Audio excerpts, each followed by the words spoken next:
Kocha wa Simba kwanza naomba ni mgusie Steve Barker. Ni kocha ambaye amelitumia vizuri dirisha dogo la mwezi Januari. Na ni kocha ambaye anaonesha progress ya maendeleo kutoka mchezo mmoja hadi mchezo mwingine. Sajili ambazo zimefanyika ndio imekuja kuwa boost kubwa zaidi ndani ya Simba.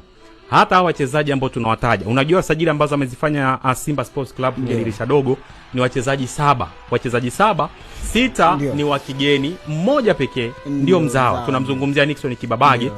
Waliosalia wengine wote ni wa kigeni, na kwa asilimia kubwa zaidi ya 90 wote ni first 11 ya klabu ya Simba. Wanaanza kwenye kosi ya Simba. Ndio. Anza langoni kwa Jibril yuko pale, japo wale walinda mlango wengine wako injured, lakini ni golikipa pia ambaye tayari ameshaonyesha kwamba anaweza kusimama kwenye milingoti mitatu ya klabu ya Simba na kuipambania nembo ya klabu ya Simba. Njoo kwa Ismail Toure.